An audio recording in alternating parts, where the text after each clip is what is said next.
Assalamualaikum warahmatullahi wabarakatuh. Hai anak-anak, kita jumpa lagi dengan saya Ibu Madia. Kali ini kita akan membahas tentang fluida. Pada saat ini kita akan mempelajari fluida dengan tujuan sebagai berikut. Selanjutnya, kita akan membagi fluida itu menjadi dua macam, yaitu fluida statis dan fluida dinamis. Nah, yang kita bahas pada saat ini adalah fluida statis.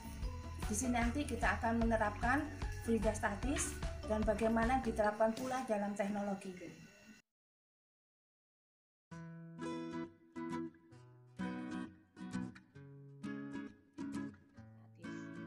Dalam fluida statis yang akan kita bahas, pertama mengenai konsep dari fluida statis dan penerapan hukum fluida statis.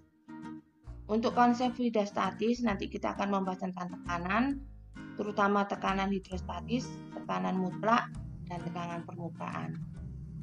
Kemudian dilanjutkan dengan kapilaritas, viskositas, hukum Pascal, dan hukum Archimedes.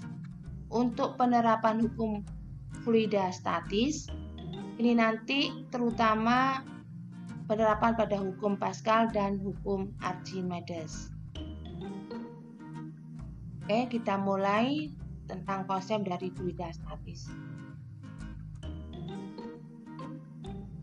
Untuk konsep tekanan dan tekanan hidrostatis, perbedaannya ya, untuk tekanan didefinisikan sebagai gaya yang bekerja pada suatu bidang persatuan luas bidang. Di tekanan itu sama dengan gaya persatuan luas. Sedangkan tekanan hidrostatis adalah tekanan zat cair yang disebabkan oleh berat zat cair itu sendiri. Jadi, tekanan hidrostatis sama dengan Rho kalikan G kalikan H. Rho di sini adalah massa jenis dari zat cair.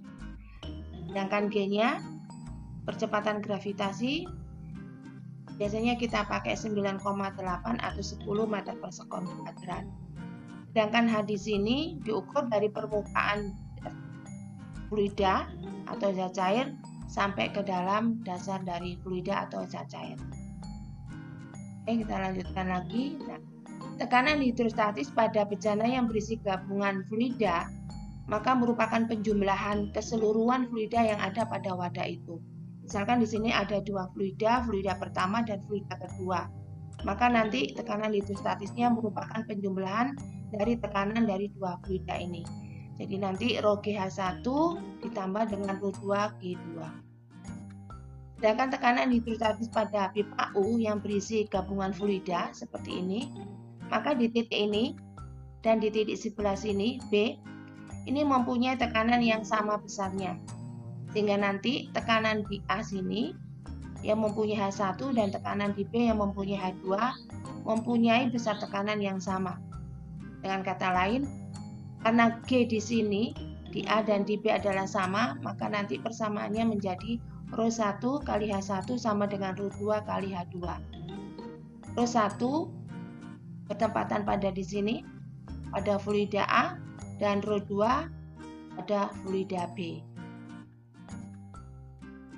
Sedangkan yang dimaksud dengan tekanan mutlak dalam fluida merupakan jumlah tekanan atmosfer pada tekanan hidrostatis.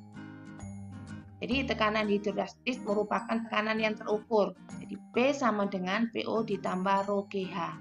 PO ini merupakan tekanan atmosfer. Kemudian tegangan permukaan zat cair.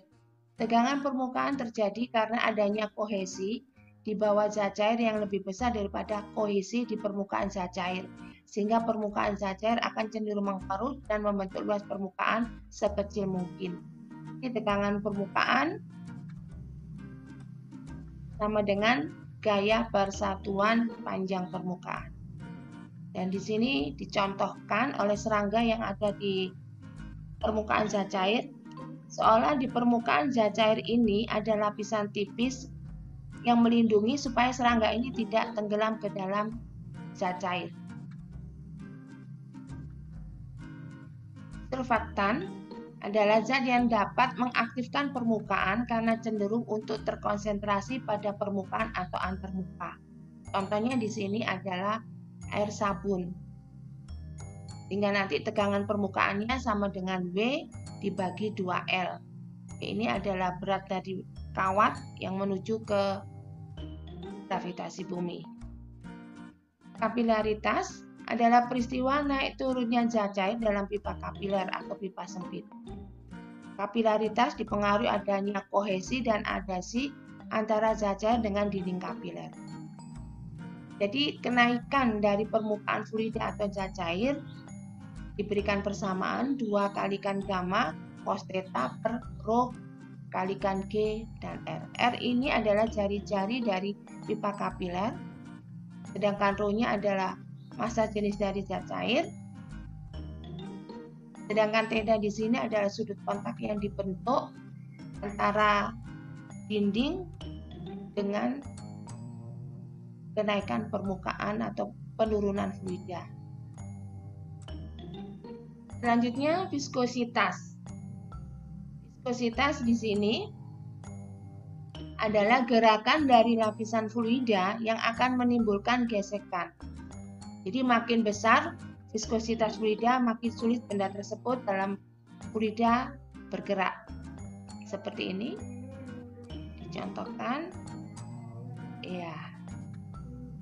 Sehingga nanti gaya Stokesnya sama dengan 6 kalikan V R kalikan V. Dikalikan juga dengan koefisien viskositas.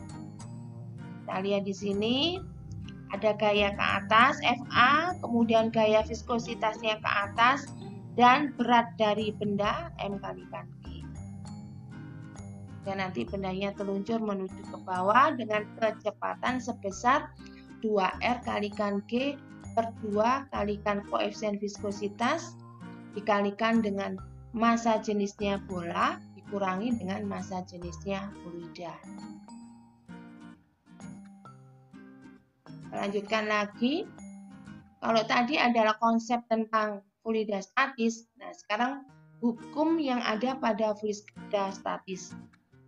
Dalam fluida statis ada 2 hukum, yaitu hukum Pascal dan hukum Archimedes. Hukum Pascal di sini dijelaskan tekanan yang diberikan pada suatu fluida dalam ruang tertutup diteruskan tanpa berkurang ke setiap titik dalam fluida dan dinding bejana. Jadi tekanan pada permukaan di sini sama dengan permukaan kedua di sini. Jadi F1 per A1 sama dengan F2 per A2. Kita lanjut dengan hukum Archimedes. Hukum Archimedes adalah sebuah benda yang tenggelam seluruhnya atau sebagian dalam suatu fluida diangkat ke atas oleh sebuah gaya yang sama dengan berat fluida yang dipindahkan. Jadi, gaya angkat itu sama dengan berat di udara dikurangi berat di fluida atau di zat cair. Atau bisa juga dengan sama dengan rho-nya fluida kalikan gravitasi dengan volume yang dipindahkan. Volume di sini adalah volume fluida yang dipindahkan karena ada benda yang masuk ke dalam fluida itu. Nah, sekarang penerapannya. Dalam fluida statis ada 2 hukum, hukum Pascal dan Archimedes. Nah, penerapan hukum Pascal di sini kita lihat ada pompa hidrolik, kemudian ada mesin hidrolik pengangkat mobil, ini biasanya pada pencucian mobil, kemudian ada dongkrak hidrolik, dan juga ada rem hidrolik. Nah, rem hidrolik ini biasanya dipakai pada mobil. Kemudian penerapan hukum Archimedes berlaku juga pada konsep benda mengapung, benda melayang, dan benda tenggelam. Benda dikatakan mengapung apabila fluida mempunyai massa jenis lebih besar daripada massa jenisnya benda. Dan dikatakan benda itu melayang jika massa jenisnya fluida sama dengan massa jenisnya benda. Dan dikatakan benda itu tenggelam apabila massa jenisnya fluida lebih kecil daripada massa jenisnya benda. Kita lanjutkan lagi. Nah, ini penerapan hukum Archimedes selain yang tadi, peristiwa terapung, tenggelam, dan melayang. Hukum Archimedes juga diterapkan pada hidrometer, kemudian pada kapal selam. Jadi kapal selam bisa posisi di permukaan, posisi di dalam air, kemudian kapal laut, dan balon udara. Itu tadi adalah konsep dari fluida statis dan juga penerapannya yang sangat bermanfaat bagi kehidupan manusia. Penjelasan tentang fluida statis semoga bermanfaat untuk kalian. Kita jumpa lagi di materi berikutnya.